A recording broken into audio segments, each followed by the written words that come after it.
1 Samuel pasal 12. Samuel minta diri dari bangsa itu.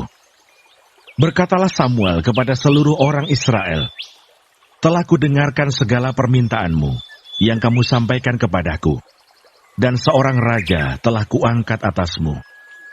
Maka sekarang raja itulah yang menjadi pemimpinmu.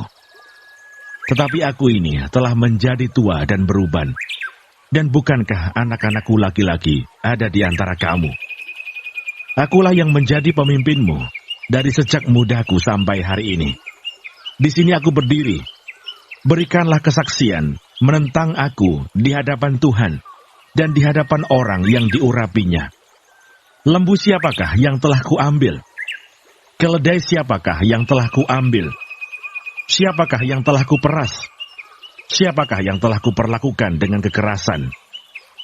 Dari tangan siapakah telah kuterima sogok, sehingga aku harus tutup mata? Aku akan mengembalikannya kepadamu." Jawab mereka, "Engkau tidak memeras kami, dan engkau tidak memperlakukan kami dengan kekerasan, dan engkau tidak menerima apa-apa dari tangan siapapun." Lalu berkatalah ia kepada mereka, "Tuhan menjadi saksi kepada kamu, dan orang yang diurapinya pun menjadi saksi pada hari ini, bahwa kamu tidak mendapat apa-apa dalam tanganku." Jawab mereka, "Dia menjadi saksi."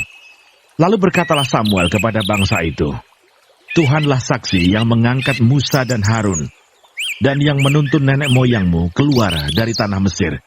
Maka sebab itu, berdirilah, supaya aku bersama-sama dengan kamu berhakim di hadapan Tuhan mengenai segala perbuatan keselamatan Tuhan yang telah dikerjakannya kepadamu dan kepada nenek moyangmu. Ketika Yakub datang ke Mesir dan nenek moyangmu berseru-seru kepada Tuhan, maka Tuhan mengutus Musa dan Harun yang membawa nenek moyangmu keluar dari Mesir dan membiarkan mereka diam di tempat ini. Tetapi mereka melupakan Tuhan Allah mereka, dan ia menyerahkan mereka ke dalam tangan Sisera, panglima tentara di Hasor, dan ke dalam tangan orang Filistin dan Raja Moab yang berperang melawan mereka. Mereka berseru-seru kepada Tuhan, katanya, "Kami telah berdosa, sebab kami telah meninggalkan Tuhan dan beribadah kepada para Baal dan para Asitoret. Maka sekarang lepaskanlah kami dari tangan musuh kami, maka kami akan beribadah kepadamu." Sesudah itu Tuhan mengutus Yerubbaal, Barak, Yefta dan Samuel, dan melepaskan kamu dari tangan musuh di sekelilingmu, sehingga kamu diam dengan tenteram. Tetapi kamu melihat bahwa Nahas, Raja Bani Amon, mendatangi kamu. Maka kamu berkata kepadaku, "Tidak, seorang raja harus memerintah kami, padahal Tuhan Allahmu adalah rajamu. Maka sebab itu, lihat itu raja yang telah kamu pilih, yang kamu minta. Sesungguhnya Tuhan telah mengangkat raja atasmu.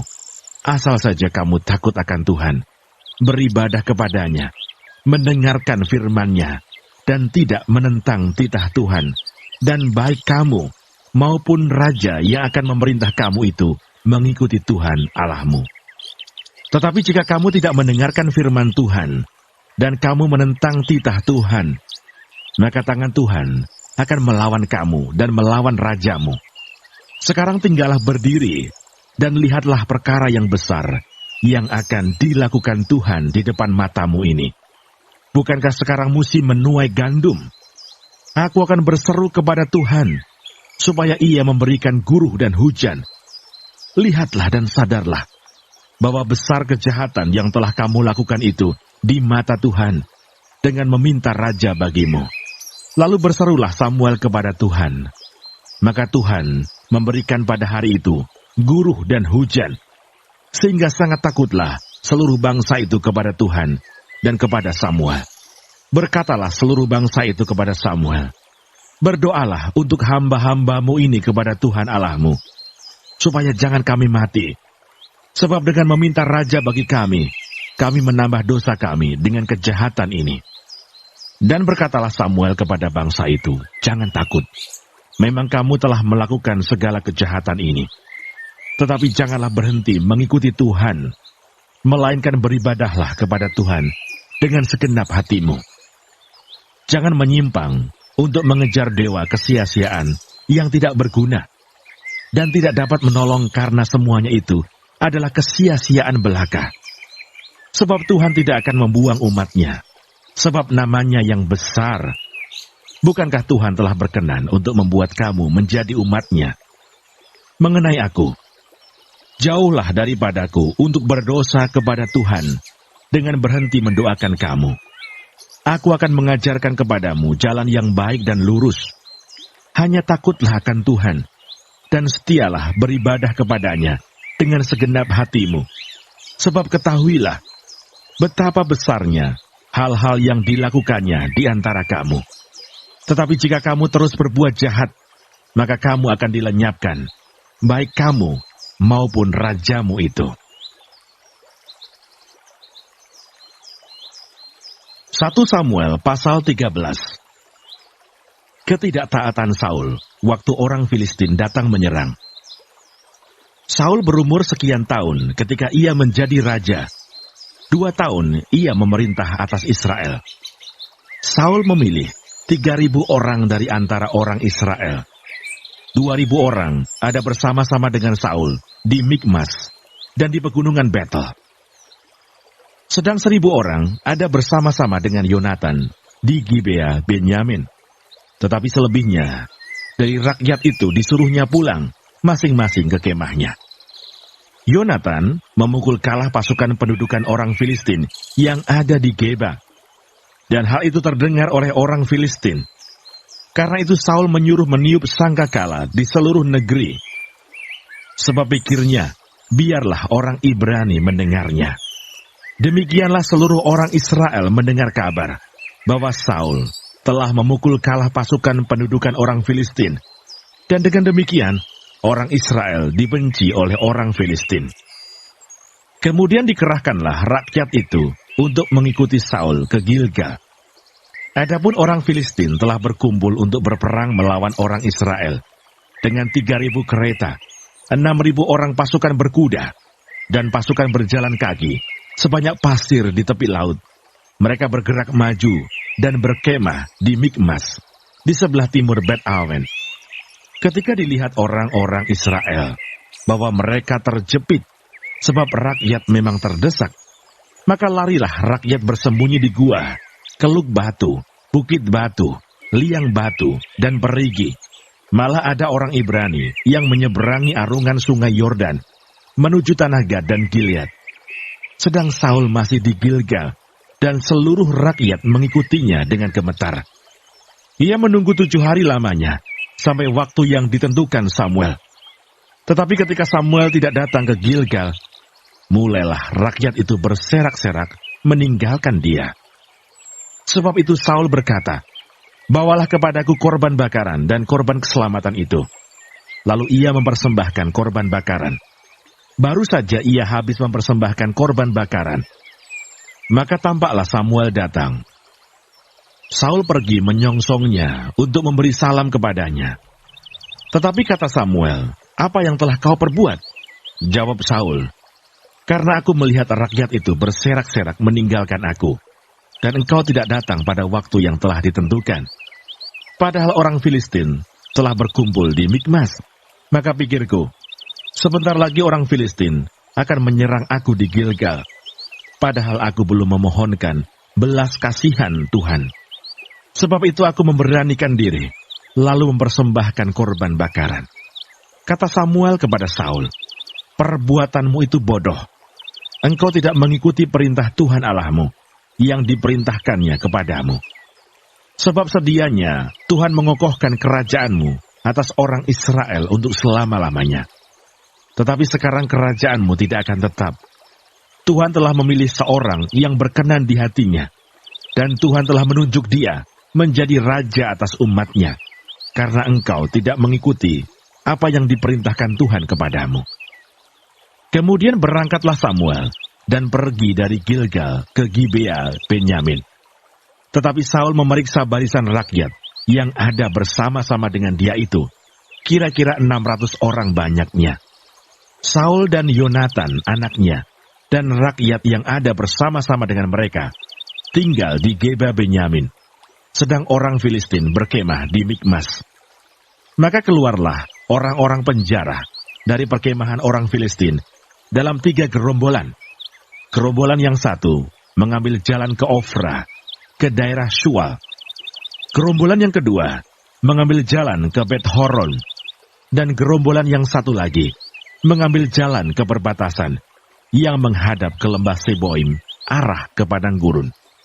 Seorang tukang besi tidak terdapat di seluruh negeri Israel, sebab orang Filistin berkata, jangan-jangan orang Ibrani membuat pedang atau tombak. Jadi semua orang Israel harus pergi kepada orang Filistin untuk mengasah mata bajaknya, beliungnya, kapaknya, atau aritnya masing-masing. Adapun bayarannya ialah 2/3 sikal untuk mata bajak dan beliung, dan 1/3 sikal untuk mengasah kapak dan untuk memasang kusa. Sehingga pada hari pertempuran itu, sebilah pedang atau lembing pun tidak terdapat pada seluruh rakyat yang ada bersama Saul dan Yonatan. Tetapi Saul dan Yonatan anaknya itu masih mempunyainya. Kepahlawanan Yonatan. Dan suatu pasukan pengawal orang Filistin telah keluar ke pelintasan gunung di Mikmas. 1 Samuel pasal 14. Pada suatu hari, Yonatan bin Saul berkata kepada bujang pembawa senjatanya, "Mari kita menyeberang ke dekat pasukan pengawal orang Filistin yang di sebelah sana." Tetapi tidak diberitahukannya hal itu kepada ayahnya. Adapun Saul duduk di ujung Gibea, di bawah pohon delima yang di Migron, dan rakyat yang ada bersama-sama dengan dia itu kira-kira 600 orang banyaknya. Ahia, anak Ahitub, saudara Ikabod, anak Pinehas, anak Eli, imam Tuhan di Silo, dialah yang memakai baju efod pada waktu itu. Tetapi rakyat tidak tahu tentang perginya Yonatan itu.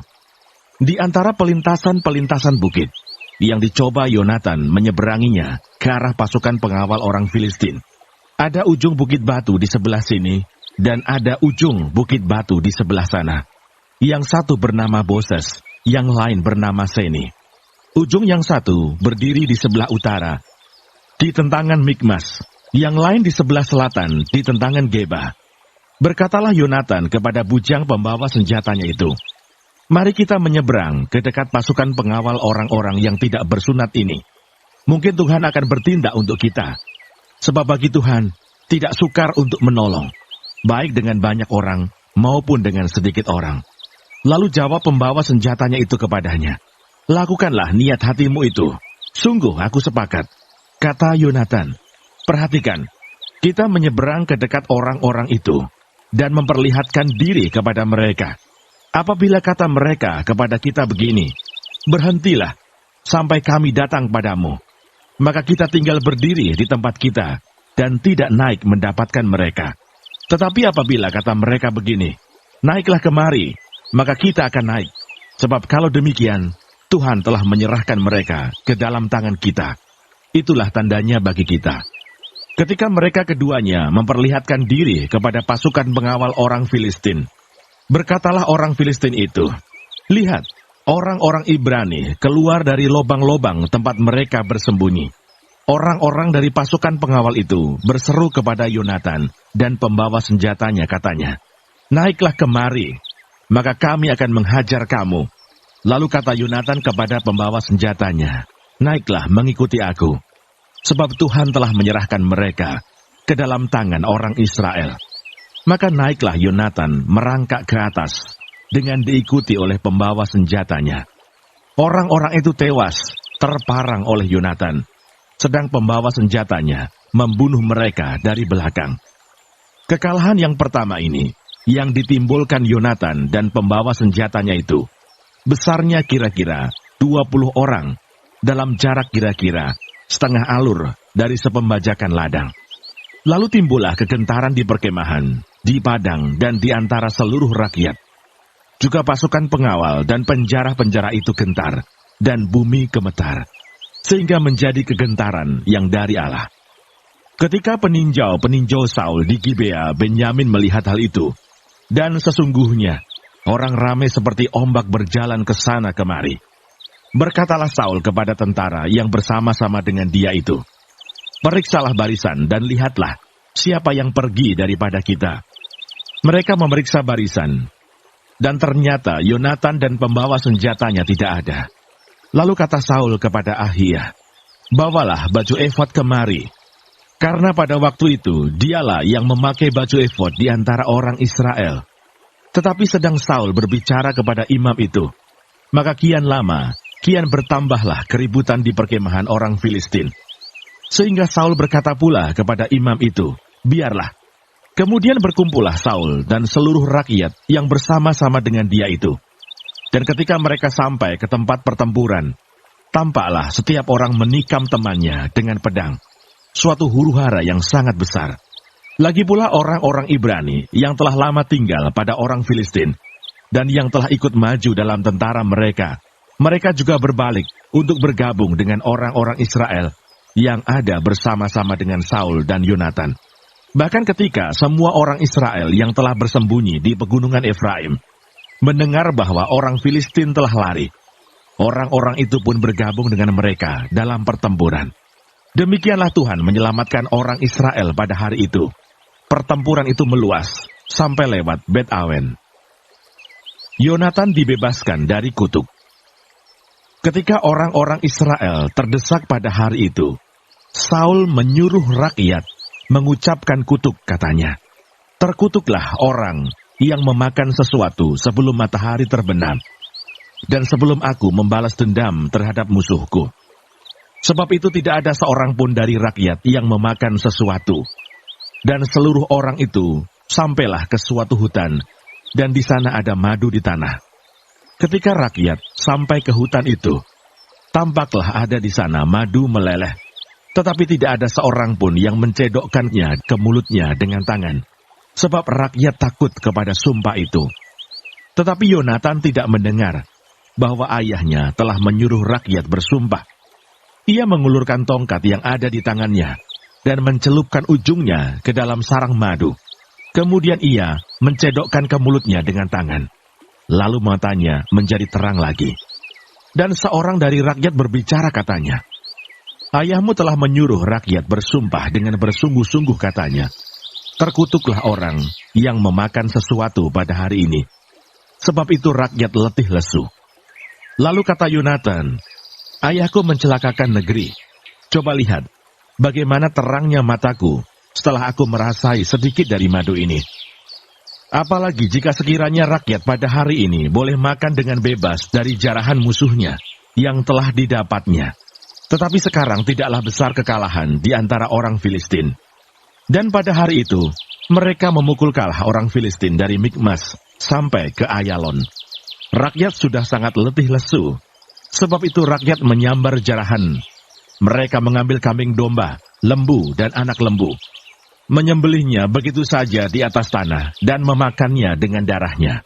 Lalu diberitahukanlah kepada Saul demikian, "Lihat, rakyat berdosa terhadap Tuhan dengan memakannya dengan darahnya." Dan ia berkata, "Kamu berbuat khianat. Gulingkanlah sekarang juga sebuah batu besar kemari." Kata Saul pula, "Berserak-seraklah di antara rakyat, dan katakan kepada mereka, setiap orang harus membawa lembunya atau dombanya kepadaku. Sembelihlah itu di sini, maka kamu boleh memakannya. Tetapi janganlah berdosa terhadap Tuhan dengan memakannya dengan darahnya." Lalu setiap orang dari seluruh rakyat membawa serta pada malam itu lembunya, dan mereka menyembelihnya di sana. Saul mendirikan mezbah bagi Tuhan. Inilah mezbah yang mula-mula sekali didirikannya bagi Tuhan. Lagi kata Saul, "Marilah kita pada malam ini mengejar orang Filistin dan menjarahi mereka sampai fajar menyingsing. Dan janganlah kita biarkan hidup seorang pun dari mereka." Jawab mereka itu, "Perbuatlah apa yang kau pandang baik." Tetapi imam berkata, "Marilah kita dahulu tampil menghadap Allah di sini." Saul bertanya kepada Allah, "Bolehkah aku mengejar orang Filistin itu? Akan kau serahkankah mereka ke dalam tangan orang Israel?" Tetapi pada hari itu, ia tidak menjawab Saul. Lalu kata Saul, "Datanglah kemari, kamu segala pemuka rakyat, Berusahalah mengetahui apa sebab dosa ini terjadi pada hari ini. Sebab demi Tuhan yang hidup, yang menyelamatkan orang Israel, sekalipun itu disebabkan oleh Yonatan anakku, maka ia pasti akan mati. Tetapi seorang pun dari seluruh rakyat tidak ada yang menjawabnya. Kemudian berkatalah ia kepada seluruh orang Israel, kamu berdiri di sebelah yang satu, dan aku serta anakku Yonatan akan berdiri di sebelah yang lain. Lalu jawab rakyat kepada Saul, perbuatlah apa yang kau pandang baik. Lalu berkatalah Saul, ya Tuhan Allah Israel, mengapa engkau tidak menjawab hambamu pada hari ini? Jika kesalahan itu ada padaku, atau pada anakku Yonatan, ya Tuhan Allah Israel, tunjukkanlah kiranya Urim. Tetapi jika kesalahan itu ada pada umatmu Israel, tunjukkanlah Tumim. Lalu didapati Yonatan dan Saul, tetapi rakyat itu terluput. Kata Saul, buanglah undi antara aku dan anakku Yonatan. Lalu didapati Yonatan. Kata Saul kepada Yonatan, beritahukanlah kepadaku apa yang telah kau perbuat. Lalu Yonatan memberitahukan kepadanya, katanya, memang, aku telah merasai sedikit madu dengan ujung tongkat yang ada di tanganku. Aku bersedia untuk mati. Kata Saul, beginilah kiranya Allah menghukum aku. Bahkan lebih lagi daripada itu. Sesungguhnya, Yonatan, engkau harus mati. Tetapi rakyat berkata kepada Saul, masakan Yonatan harus mati? Dia yang telah mendapat kemenangan yang besar ini di Israel. Jauhlah yang demikian, demi Tuhan yang hidup. Sehelai rambut pun dari kepalanya takkan jatuh ke bumi. Sebab dengan pertolongan Allah juga dilakukannya hal itu pada hari ini. Demikianlah rakyat membebaskan Yonatan, sehingga ia tidak harus mati. Maka pulanglah Saul setelah mengejar orang Filistin, dan orang Filistin itu pun kembali ke tempat kediamannya. Catatan tentang musuh-musuh dan keluarga Saul. Setelah Saul mendapat jabatan raja atas Israel, maka berperanglah ia ke segala penjuru, melawan segala musuhnya, melawan Moab, Bani Amon, Edom, raja-raja negeri Soba, dan orang Filistin. Dan kemanapun ia pergi, ia selalu mendapat kemenangan. Ia melakukan perbuatan-perbuatan yang gagah perkasa, memukul kalah orang Amalek, dan melepaskan Israel dari tangan orang-orang yang merampasi mereka. Anak-anak lelaki Saul ialah Yonatan, Yiswi, dan Malkisua. Nama kedua anaknya yang perempuan, yang tertua bernama Merab, yang termuda bernama Mikal. Istri Saul bernama Ahinoam, anak Ahimaas. Panglima tentaranya bernama Abner, anak Ner, paman Saul. Kis ayah Saul dan Ner ayah Abner adalah anak-anak Abiel. Hebat peperangan melawan orang Filistin selama zaman Saul, dan semua pahlawan dan orang gagah perkasa yang dilihat Saul dikumpulkannya kepadanya. 1 Samuel pasal 15. Saul ditolak sebagai raja. Berkatalah Samuel kepada Saul, aku telah diutus oleh Tuhan untuk mengurapi engkau menjadi raja atas Israel umatnya. Oleh sebab itu, dengarkanlah bunyi firman Tuhan. Beginilah firman Tuhan semesta alam. Aku akan membalas apa yang dilakukan orang Amalek kepada orang Israel, karena orang Amalek menghalang-halangi mereka ketika orang Israel pergi dari Mesir. Jadi pergilah sekarang, kalahkanlah orang Amalek, tumpaslah segala yang ada padanya, dan janganlah ada belas kasihan kepadanya. Bunuhlah semuanya, laki-laki maupun perempuan, kanak-kanak maupun anak-anak yang menyusu, lembu maupun domba, unta maupun keledai. Lalu Saul memanggil rakyat berkumpul dan memeriksa barisan mereka di Telaim. Ada 200.000 orang pasukan berjalan kaki, dan 10.000 orang Yehuda. Setelah Saul sampai ke kota orang Amalek, disuruhnyalah orang-orang menghadang di lembah. Berkatalah Saul kepada orang Keni, berangkatlah, menjauhlah, pergilah dari tengah-tengah orang Amalek, supaya jangan kulenyapkan kamu bersama-sama dengan mereka. Bukankah kamu telah menunjukkan persahabatanmu kepada semua orang Israel ketika mereka pergi dari Mesir? Sesudah itu menjauhlah orang Keni dari tengah-tengah orang Amalek. Lalu Saul memukul kalah orang Amalek, mulai dari Hawila sampai ke Sur, yang di sebelah timur Mesir.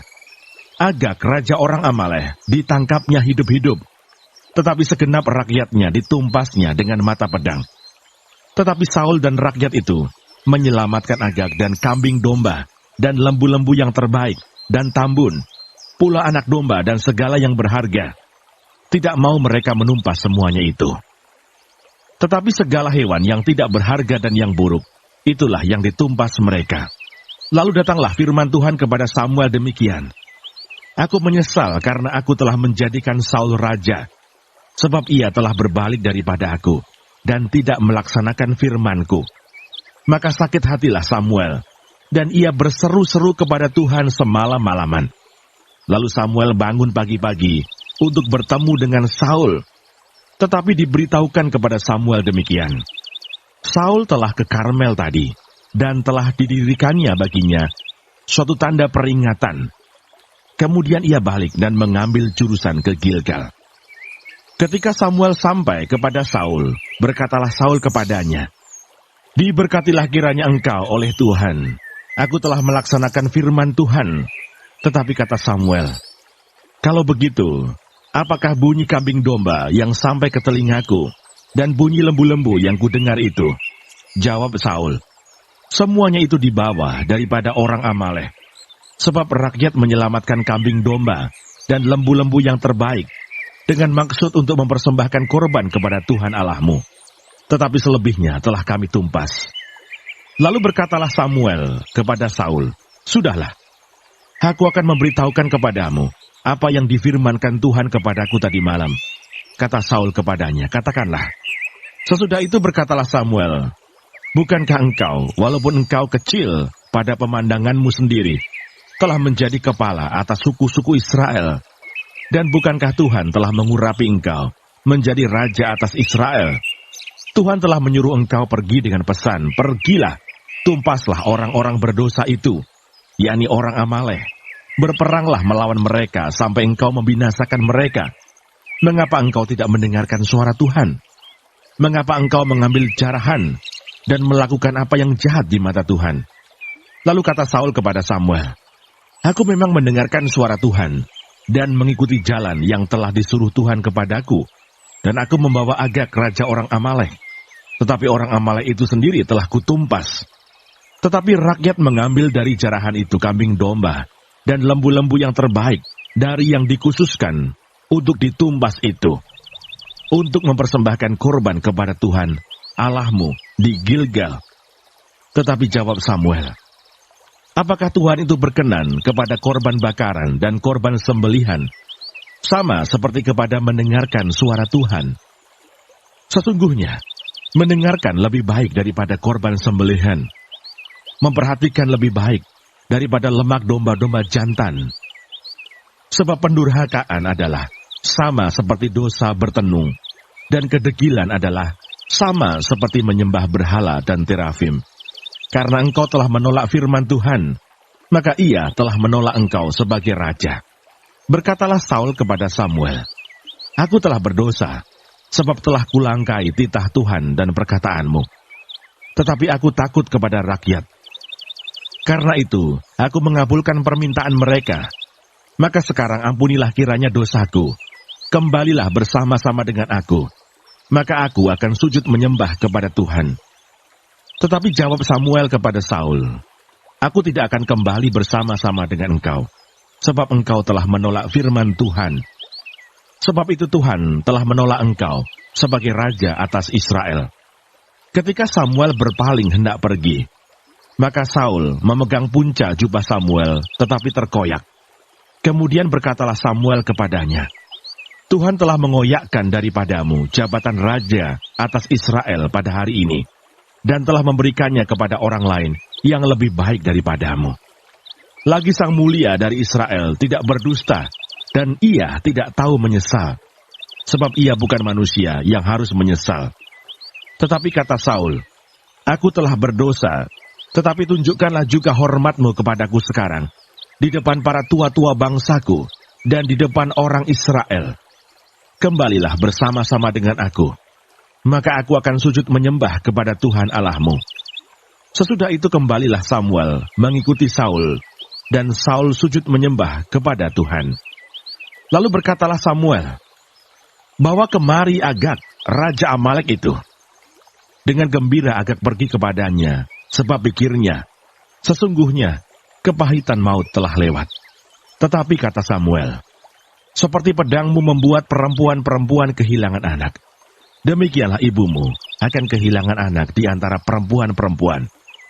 Sesudah itu Samuel mencincang Agag di hadapan Tuhan di Gilgal.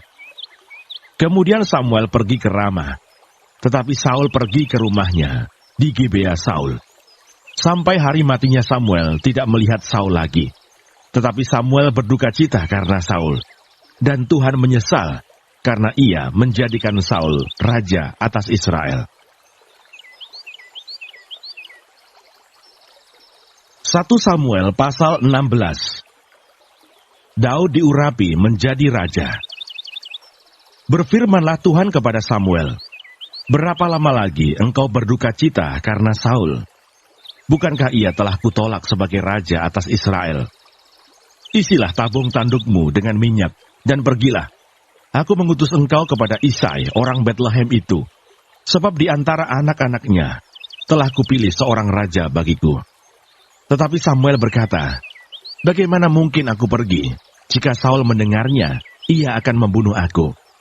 Firman Tuhan, "Bawalah seekor lembu muda, dan katakan, Aku datang untuk mempersembahkan korban kepada Tuhan." Kemudian undanglah Isai ke upacara pengorbanan itu.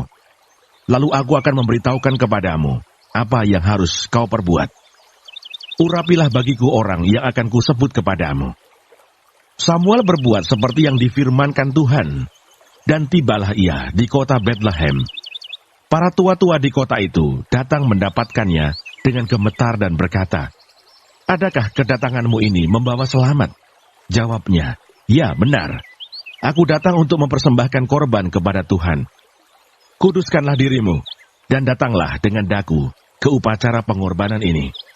Kemudian ia menguduskan Isai dan anak-anaknya yang laki-laki, dan mengundang mereka ke upacara pengorbanan itu. Ketika mereka itu masuk dan Samuel melihat Eliab, lalu pikirnya, "Sungguh, di hadapan Tuhan sekarang berdiri yang diurapinya." Tetapi berfirmanlah Tuhan kepada Samuel, "Janganlah pandang parasnya atau perawakan yang tinggi, sebab aku telah menolaknya. Bukan yang dilihat manusia yang dilihat Allah. Manusia melihat apa yang di depan mata, tetapi Tuhan melihat hati." Lalu Isai memanggil Abinadab dan menyuruhnya lewat di depan Samuel. Tetapi Samuel berkata, "Orang ini pun tidak dipilih Tuhan." Kemudian Isai menyuruh Syama lewat. Tetapi Samuel berkata, "Orang ini pun tidak dipilih Tuhan." Demikianlah Isai menyuruh ketujuh anaknya lewat di depan Samuel. Tetapi Samuel berkata kepada Isai, "Semuanya ini tidak dipilih Tuhan." Lalu Samuel berkata kepada Isai, "Inikah anakmu semuanya?" Jawabnya, "Masih tinggal yang bungsu, tetapi sedang menggembalakan kambing domba." Kata Samuel kepada Isai, "Suruhlah memanggil dia, sebab kita tidak akan duduk makan sebelum ia datang kemari." Kemudian disuruhnyalah menjemput dia. Ia kemerah-merahan, matanya indah, dan parasnya elok. Lalu Tuhan berfirman, "Bangkitlah, urapilah dia, sebab inilah dia." Samuel mengambil tabung tanduk yang berisi minyak itu, dan mengurapi Daud di tengah-tengah saudara-saudaranya. Sejak hari itu dan seterusnya, berkuasalah roh Tuhan atas Daud. Lalu berangkatlah Samuel menuju Ramah. Daud di istana Saul. Tetapi roh Tuhan telah mundur daripada Saul, dan sekarang ia diganggu oleh roh jahat yang daripada Tuhan. Lalu berkatalah hamba-hamba Saul kepadanya, "Ketahuilah, roh jahat yang daripada Allah mengganggu engkau. Baiklah tuanku menitahkan hamba-hambamu yang di depanmu ini, mencari seorang yang pandai main kecapi. Apabila roh jahat yang daripada Allah itu hingga padamu, haruslah ia main kecapi, maka engkau merasa nyaman." Berkatalah Saul kepada hamba-hambanya itu, "Carilah bagiku seorang yang dapat main kecapi dengan baik, dan bawalah dia kepadaku." Lalu jawab salah seorang hamba itu, katanya, "Sesungguhnya aku telah melihat salah seorang anak laki-laki Isai, orang Betlehem itu, yang pandai main kecapi. Ia seorang pahlawan yang gagah perkasa, seorang prajurit yang pandai bicara, elok perawakannya, dan Tuhan menyertai dia." Kemudian Saul mengirim suruhan kepada Isai dengan pesan, "Suruhlah kepadaku anakmu Daud yang ada pada kambing domba itu." Lalu Isai mengambil seekor keledai yang dimuati roti, sekirbat anggur, dan seekor anak kambing. Maka dikirimkannya lah itu kepada Saul dengan perantaraan Daud anaknya. Demikianlah Daud sampai kepada Saul dan menjadi pelayannya. Saul sangat mengasihinya dan ia menjadi pembawa senjatanya.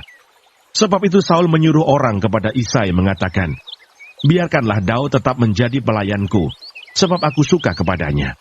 Dan setiap kali apabila roh yang daripada Allah itu hingga pada Saul, maka Daud mengambil kecapi dan memainkannya.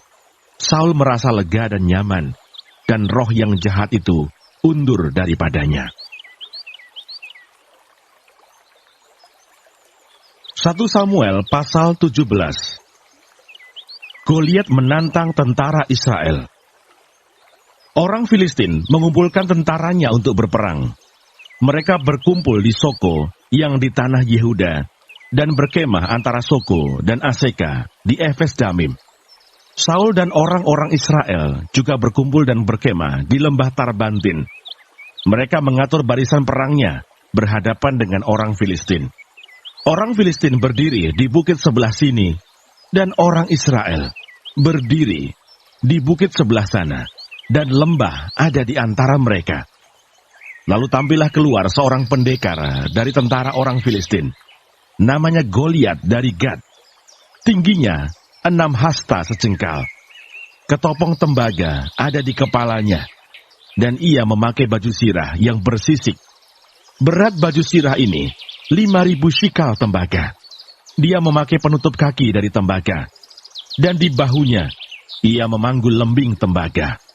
Gagang tombaknya seperti pesa tukang tenun, dan mata tombaknya itu 600 sikal besi beratnya. Dan seorang pembawa perisai berjalan di depannya. Ia berdiri dan berseru kepada barisan Israel, katanya kepada mereka, "Mengapa kamu keluar untuk mengatur barisan perangmu? Bukankah aku seorang Filistin, dan kamu adalah hamba Saul? Pilihlah bagimu seorang, dan biarlah ia turun mendapatkan daku. Jika ia dapat berperang melawan aku dan mengalahkan aku, maka kami akan menjadi hambamu. Tetapi jika aku dapat mengungguli dia dan mengalahkannya, maka kamu akan menjadi hamba kami dan takluk kepada kami." Pula kata orang Filistin itu, "Aku menantang hari ini barisan Israel. Berikanlah kepadaku seorang, supaya kami berperang seorang lawan seorang." Ketika Saul dan segenap orang Israel mendengar perkataan orang Filistin itu, maka cemaslah hati mereka dan sangat ketakutan. Daud tiba di medan pertempuran. Daud adalah anak seorang dari Efrata, dari Betlehem Yehuda, yang bernama Isai. Isai mempunyai 8 anak laki-laki. Pada zaman Saul, orang itu telah tua dan lanjut usianya. Ketiga anak Isai yang besar-besar telah pergi berperang mengikuti Saul. Nama ketiga anaknya yang pergi berperang itu ialah Eliab, anak sulung. Anak yang kedua ialah Abinadab. Dan anak yang ketiga adalah Syamah. Daudlah yang bungsu. Jadi ketiga anak yang besar-besar itu pergi mengikuti Saul. Tetapi Daud selalu pulang daripada Saul untuk menggembalakan domba ayahnya di Betlehem. Orang Filistin itu maju mendekat pada pagi hari dan pada petang hari. Demikianlah ia tampil ke depan 40 hari lamanya. Isai berkata kepada Daud anaknya, "Ambillah untuk kakak-kakakmu bertih gandum ini seeva dan roti yang 10 ini. Bawalah cepat-cepat ke perkemahan kepada kakak-kakakmu. Dan baiklah sampaikan keju yang 10 ini kepada kepala pasukan 1000. Tengoklah, apakah kakak-kakakmu selamat. Dan bawalah pulang suatu tanda dari mereka, Saul dan mereka itu dan semua orang Israel ada di lembah Tarbantin, tengah berperang melawan orang Filistin. Lalu Daud bangun pagi-pagi. Ditinggalkannya lah kambing dombanya pada seorang penjaga. Lalu mengangkat muatan dan pergi, seperti yang diperintahkan Isai kepadanya. Sampailah ia ke perkemahan, ketika tentara keluar untuk mengatur barisannya dan mengangkat sorak perang. Orang Israel dan orang Filistin itu mengatur barisannya. Barisan berhadapan dengan barisan. Lalu Daud menurunkan barang-barangnya dan meninggalkannya di tangan penjaga barang-barang tentara. Berlari-larilah Daud ke tempat barisan. Sesampai di sana, bertanyalah ia kepada kakak-kakaknya, apakah mereka selamat. Sedang ia berbicara dengan mereka, tampillah maju pendekar itu, namanya Goliat, orang Filistin dari Gad, dari barisan orang Filistin. Ia mengucapkan kata-kata yang tadi juga, dan Daud mendengarnya. Ketika semua orang Israel melihat orang itu, larilah mereka daripadanya dengan sangat ketakutan. Berkatalah orang-orang Israel itu, sudahkah kamu lihat orang yang maju itu? Sesungguhnya, ia maju untuk mencemoohkan orang Israel. Orang yang mengalahkan dia akan dianugerahi raja kekayaan yang besar. Raja akan memberikan anaknya yang perempuan kepadanya, dan kaum keluarganya akan dibebaskannya dari pajak di Israel. Lalu berkatalah Daud kepada orang-orang yang berdiri di dekatnya, apakah yang akan dilakukan kepada orang yang mengalahkan orang Filistin itu, dan yang menghindarkan cemooh dari Israel? Siapakah orang Filistin yang tak bersunat ini, sampai ia berani mencemoohkan barisan daripada Allah yang hidup? Rakyat itu pun menjawabnya dengan perkataan tadi. Begitulah akan dilakukan kepada orang yang mengalahkan dia. Ketika Eliab kakaknya yang tertua mendengar perkataan Daud kepada orang-orang itu, bangkitlah amarah Eliab kepada Daud sambil berkata, mengapa engkau datang? Dan pada siapakah kau tinggalkan kambing domba yang 2-3 ekor itu di padang gurun? Aku kenal sifat pemberanimu dan kejahatan hatimu.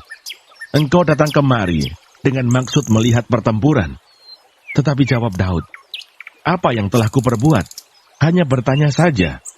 Lalu berpalinglah ia daripadanya kepada orang lain dan menanyakan yang sama.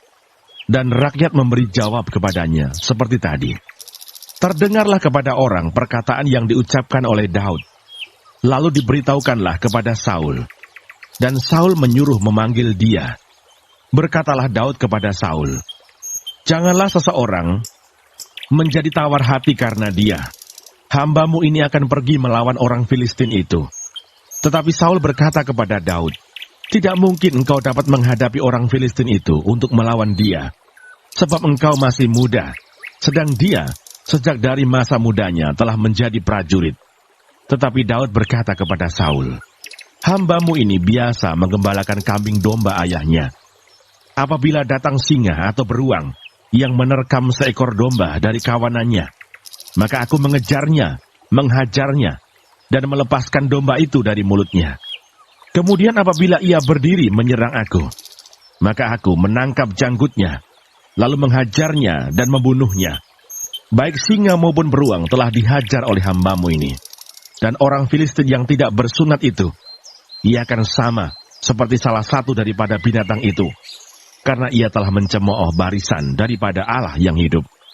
Pula kata Daud, Tuhan yang telah melepaskan aku dari cakar singa dan dari cakar beruang, dia juga akan melepaskan aku dari tangan orang Filistin itu. Kata Saul kepada Daud, pergilah, Tuhan menyertai engkau. Lalu Saul mengenakan baju perangnya kepada Daud. Ditaruhnya ketopong tembaga di kepalanya, dan dikenakannya baju sirah kepadanya. Lalu Daud mengikatkan pedangnya di luar baju perangnya. Kemudian ia berikhtiar berjalan, sebab belum pernah dicobanya.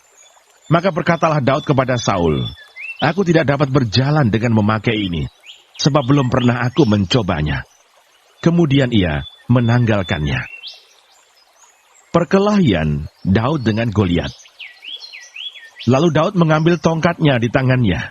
Dipilihnya dari dasar sungai 5 batu yang licin dan ditaruhnya dalam kantung gembala yang dibawanya, yakni tempat batu-batu, sedang umbannya dipegangnya di tangannya. Demikianlah ia mendekati orang Filistin itu.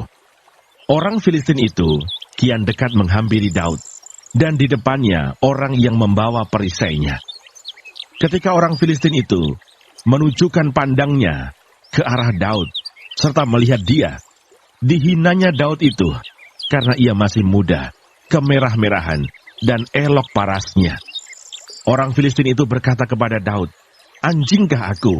Maka engkau mendatangi aku dengan tongkat." Lalu demi para allahnya, orang Filistin itu mengutuki Daud. Pula orang Filistin itu berkata kepada Daud, "Hadapilah aku, maka aku akan memberikan dagingmu kepada burung-burung di udara dan kepada binatang-binatang di padang."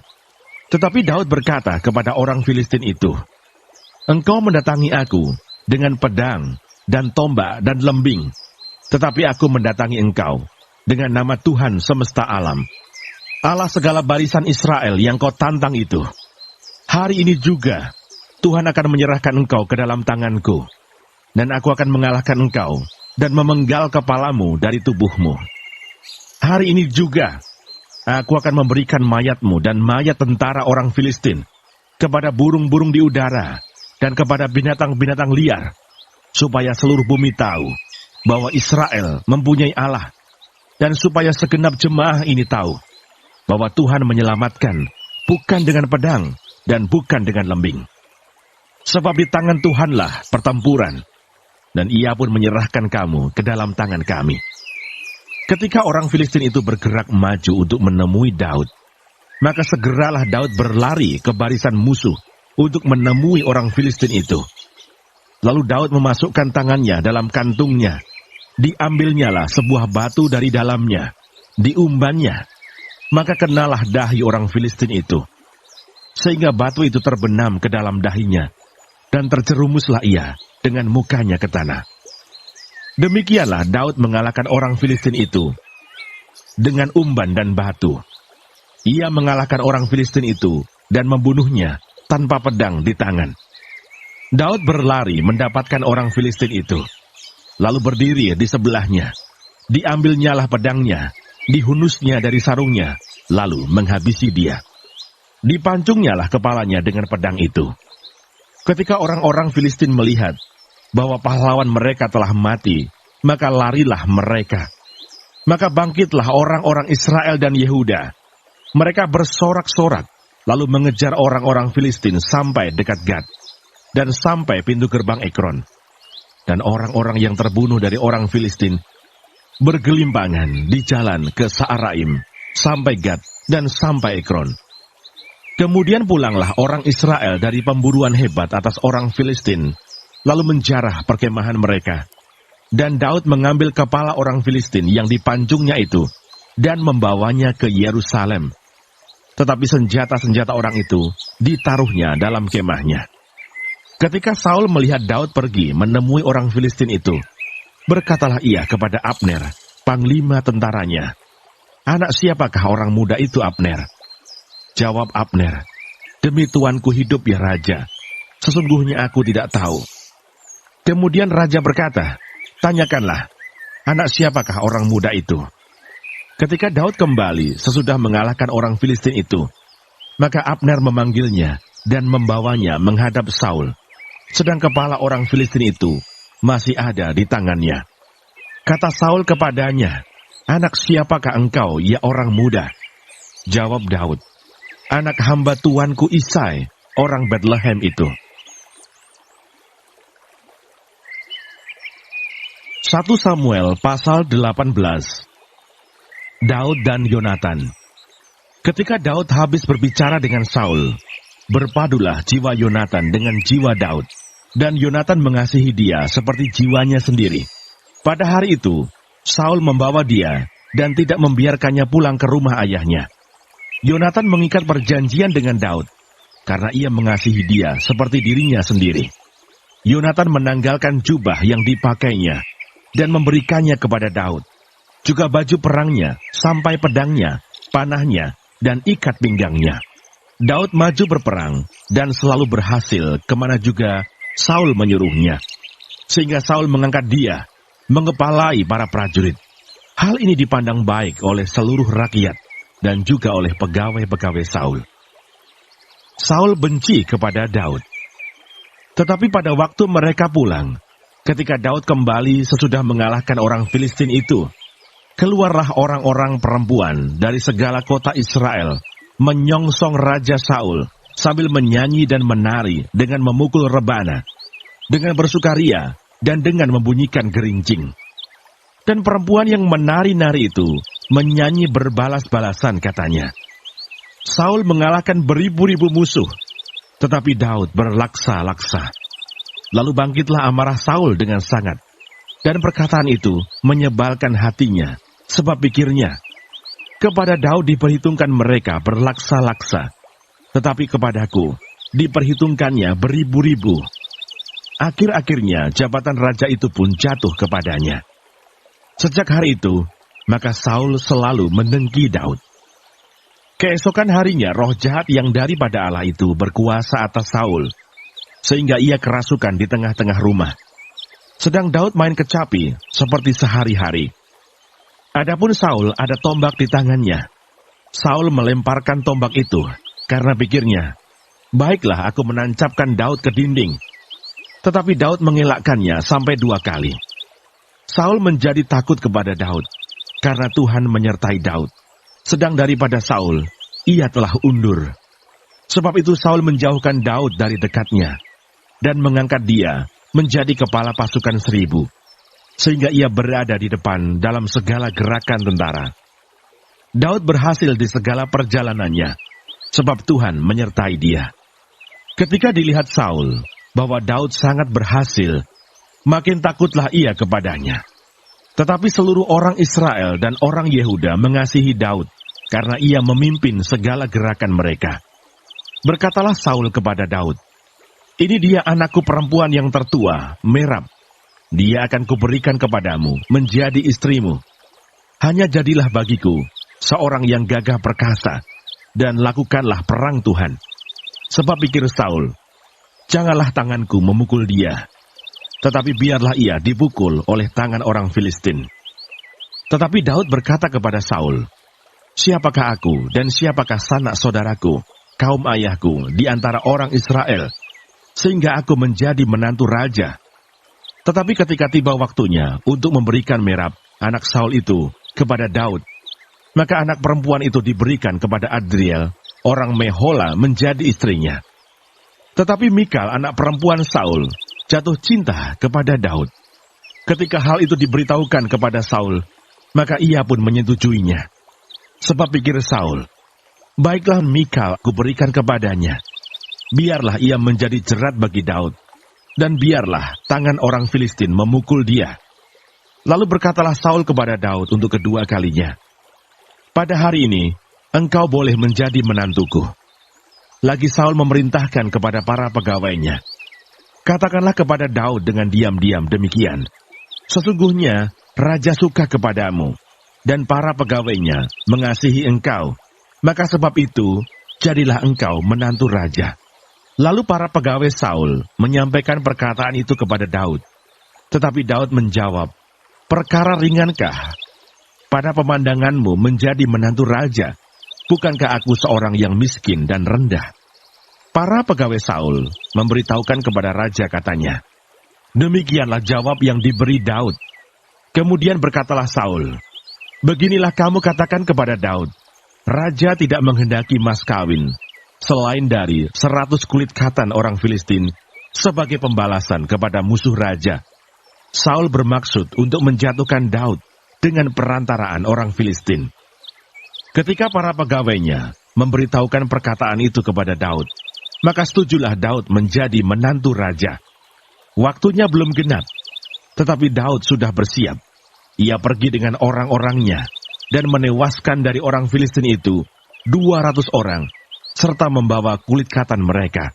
Dan dalam jumlah yang genap, diberikan merekalah semuanya itu kepada raja, supaya Daud menjadi menantu raja. Kemudian Saul memberikan Mikal anaknya kepadanya menjadi istrinya. Lalu mengertilah Saul dan taulah ia bahwa Tuhan menyertai Daud dan bahwa seluruh orang Israel mengasihi Daud, maka makin takutlah Saul kepada Daud. Saul tetap menjadi musuh Daud seumur hidupnya. Apabila raja-raja orang Filistin maju berperang, setiap kali mereka maju berperang, maka Daud lebih berhasil dari semua pegawai Saul, sehingga namanya sangat masyhur. 1 Samuel pasal 19. Daud melarikan diri karena Saul menyerang dia kembali. Saul mengatakan kepada Yonatan anaknya dan kepada semua pegawainya bahwa Daud harus dibunuh. Tetapi Yonatan anak Saul sangat suka kepada Daud, sehingga Yonatan memberitahukan kepada Daud, "Ayahku Saul berikhtiar untuk membunuh engkau. Oleh sebab itu, hati-hatilah besok pagi. Duduklah di suatu tempat perlindungan dan bersembunyilah di sana. Aku akan keluar dan berdiri di sisi ayahku, di padang tempatmu itu. Maka aku akan berbicara dengan ayahku perihalmu. Aku akan melihat bagaimana keadaannya, lalu memberitahukannya kepadamu."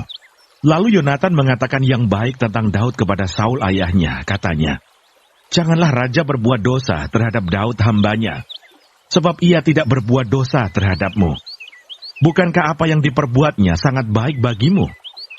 Ia telah mempertaruhkan nyawanya dan telah mengalahkan orang Filistin itu. Dan Tuhan telah memberikan kemenangan yang besar kepada seluruh Israel. Engkau sudah melihatnya dan bersukacita karenanya. Mengapa engkau hendak berbuat dosa terhadap darah orang yang tidak bersalah dengan membunuh Daud tanpa alasan?" Saul mendengarkan perkataan Yonatan, dan Saul bersumpah, "Demi Tuhan yang hidup, ia tidak akan dibunuh."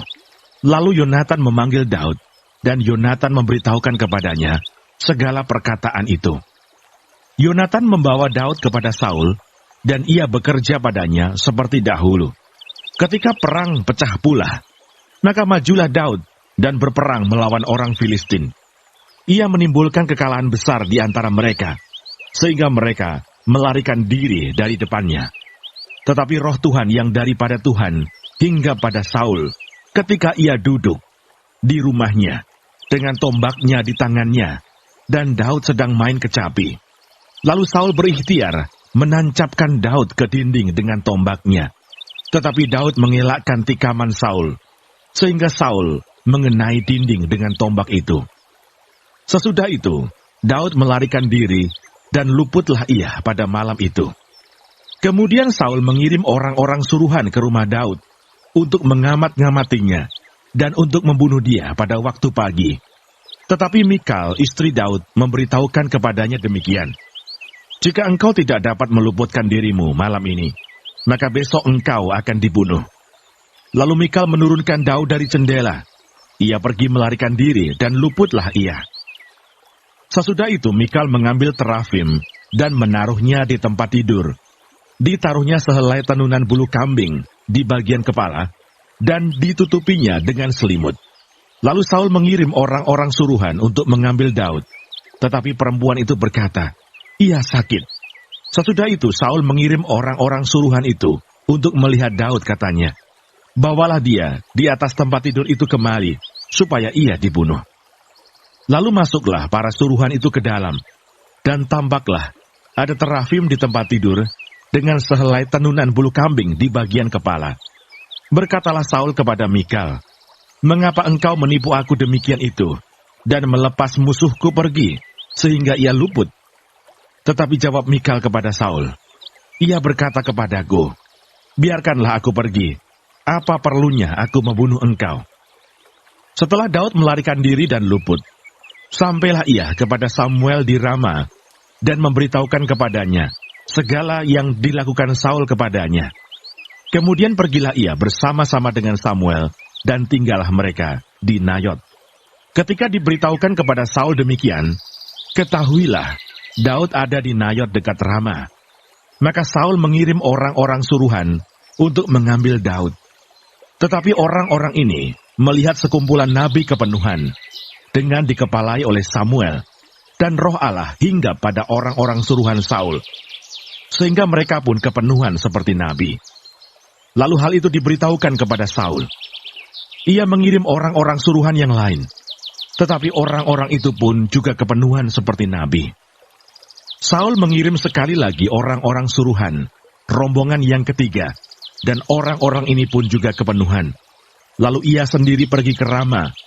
Sesampainya ke dekat perigi besar yang di Seku, bertanyalah ia katanya, "Di mana Samuel dan Daud?" Jawab orang, "Ada di Nayot dekat Rama." Lalu pergilah ia ke sana, ke Nayot dekat Rama, dan pada dia pun hinggaplah roh Allah. Dan selama ia melanjutkan perjalanannya, ia kepenuhan seperti nabi, hingga ia sampai ke Nayot dekat Rama. Ia pun menanggalkan pakaiannya, dan ia pun juga kepenuhan di depan Samuel. Ia rebah terhantar dengan telanjang sehari-harian dan semalam-malaman itu. Itulah sebabnya orang berkata, apakah juga Saul termasuk golongan nabi? 1 Samuel pasal 20. Perjanjian antara Daud dan Yonatan. Maka larilah Daud dari Nayot dekat Rama, sampailah ia kepada Yonatan lalu berkata, apakah yang telah kuperbuat? Apakah kesalahanku dan apakah dosaku terhadap ayahmu, sehingga ia ingin mencabut nyawaku? Tetapi Yonatan berkata kepadanya, jauhlah yang demikian itu, engkau tidak akan mati dibunuh. Ingatlah, ayahku tidak berbuat sesuatu, baik perkara besar maupun perkara kecil, dengan tidak menyatakannya kepadaku. Mengapa ayahku harus menyembunyikan perkara ini kepadaku? Tidak mungkin. Tetapi Daud menjawab katanya, ayahmu tahu benar bahwa engkau suka kepadaku. Sebab itu pikirnya, tidak boleh Yonatan mengetahui hal ini, nanti ia bersusah hati. Namun demi Tuhan yang hidup dan demi hidupmu, hanya satu langkah jaraknya antara aku dan maut. Yonatan berkata kepada Daud, apapun kehendak hatimu, aku akan melakukannya bagimu. Lalu kata Daud kepada Yonatan, kau tahu besok bulan baru, maka sebenarnya aku harus duduk makan bersama-sama dengan raja. Jika engkau membiarkan aku pergi, maka aku akan bersembunyi di padang sampai lusa petang.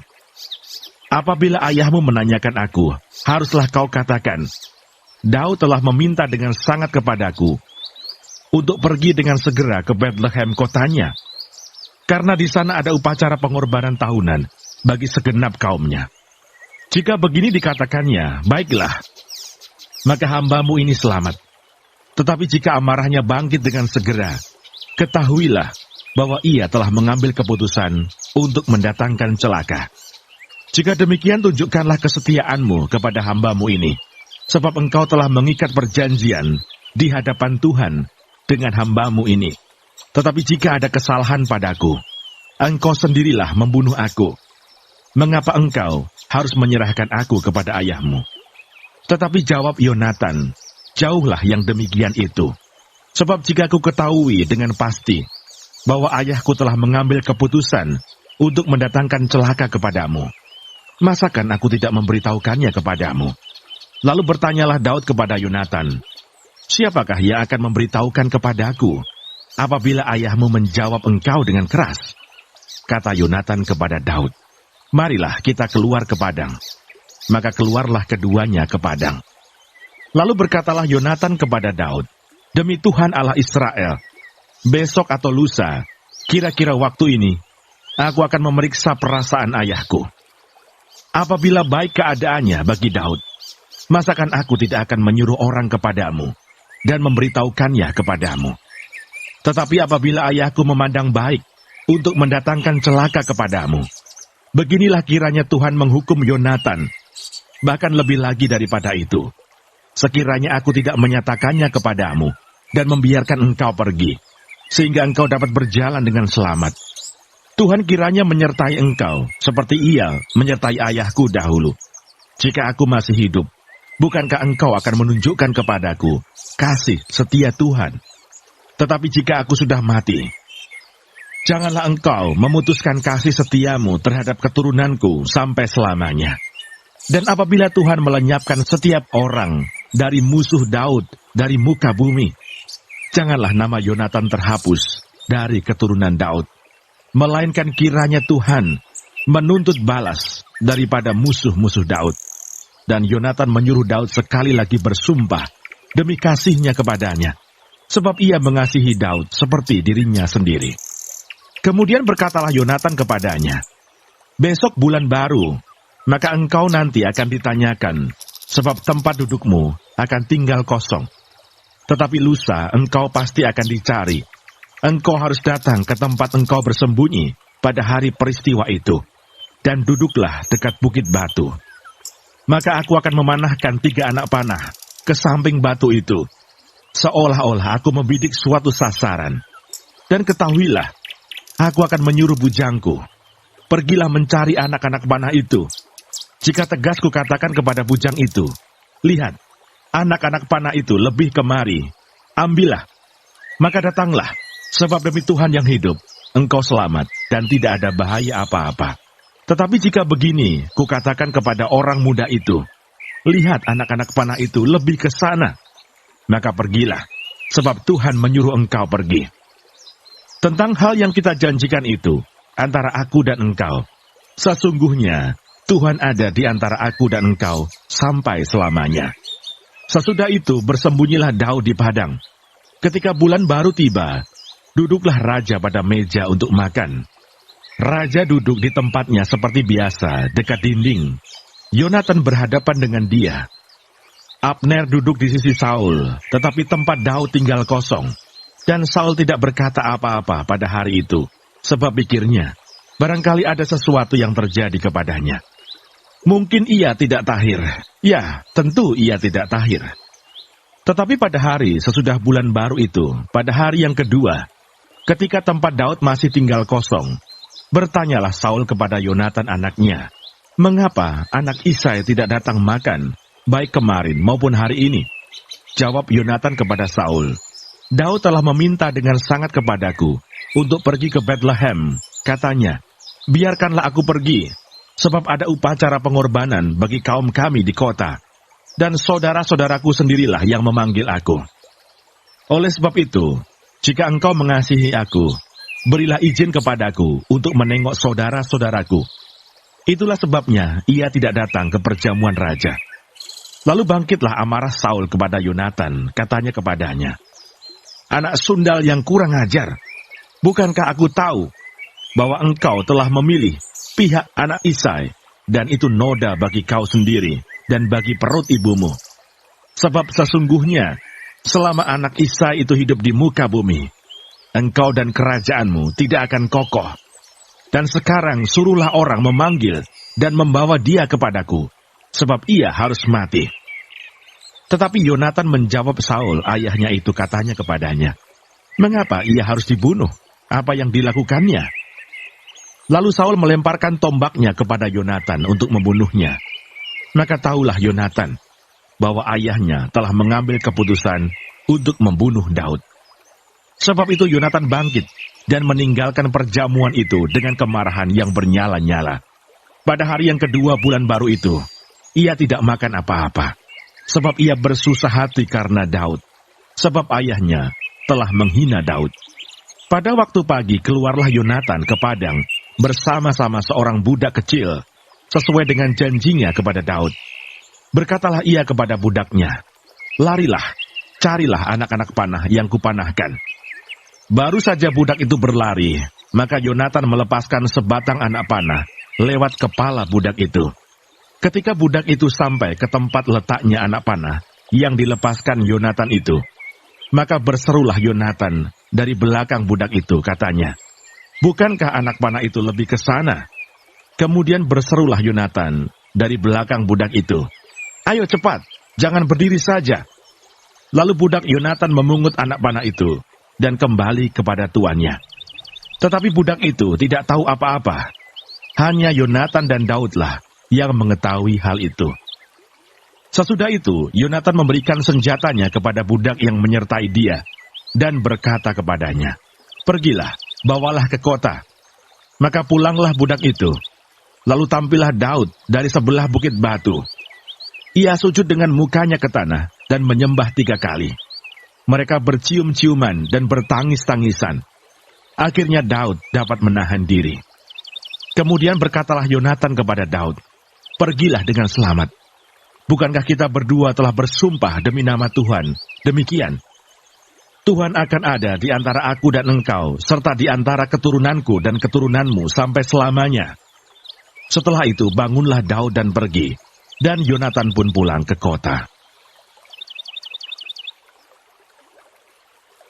1 Samuel pasal 21. Daud di Nob. Sampailah Daud ke Nob kepada Abimelekh imam itu. Dengan gemetar, Abimelekh pergi menemui Daud dan berkata kepadanya, "Mengapa engkau seorang diri, dan tidak ada orang bersama-sama dengan engkau?" Jawab Daud kepada imam Abimelekh, "Raja menugaskan sesuatu kepadaku. Katanya kepadaku, siapapun juga tidak boleh mengetahui sesuatu dari hal yang kusuruh kepadamu dan yang kutugaskan kepadamu ini. Sebab itu orang-orangku telah kusuruh pergi ke suatu tempat. Maka sekarang apa yang ada padamu, berikanlah kepadaku 5 roti atau apapun yang ada." Lalu jawab imam itu kepada Daud, "Tidak ada roti biasa padaku, hanya roti kudus yang ada. Asal saja orang-orangmu itu menjaga diri terhadap perempuan."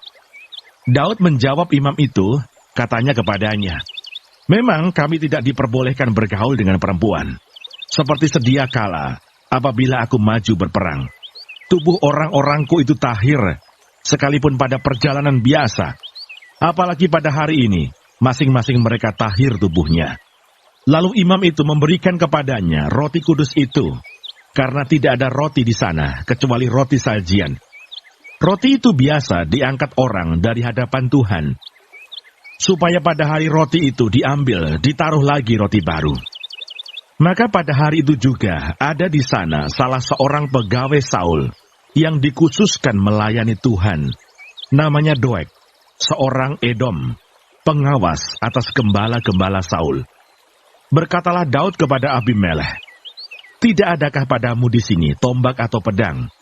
Sebab baik pedangku maupun senjataku tidak dapat kubawa, karena perintah raja itu mendesak." Kemudian berkatalah imam itu, "Pedang Goliat orang Filistin, yang kau pukul kalah di lembah Tarbantin, itulah yang ada di sini, terbungkus dalam kain di belakang efod itu. Jika engkau hendak mengambilnya, ambillah. Yang lain tidak ada, hanya ini." Kata Daud, "Tidak ada yang seperti itu. Berikanlah itu kepadaku." Daud dikat. Kemudian bersiaplah Daud, dan larilah ia pada hari itu juga dari Saul. Sampailah ia kepada Akis, raja kota Gad. Pegawai-pegawai Akis berkata kepada tuannya, "Bukankah ini Daud, raja negeri itu? Bukankah tentang dia orang-orang menyanyi berbalas-balasan sambil menari-nari demikian? Saul mengalahkan beribu-ribu musuh, tetapi Daud berlaksa-laksa." Daud memperhatikan perkataan itu, dan dia menjadi takut sekali kepada Akis, raja kota Gad itu. Sebab itu ia berlaku seperti orang yang sakit ingatan di depan mata mereka, dan berbuat pura-pura gila di dekat mereka. Ia menggores-gores pintu gerbang, dan membiarkan ludahnya meleleh ke janggutnya. Lalu berkatalah Akis kepada para pegawainya, "Tidakkah kamu lihat bahwa orang itu gila? Mengapa kamu membawa dia kepada aku? Kekurangan orang gilakah aku? Maka kamu bawa orang ini kepadaku, supaya ia menunjukkan gilanya dekat aku. Patutkah orang yang demikian masuk ke rumahku?"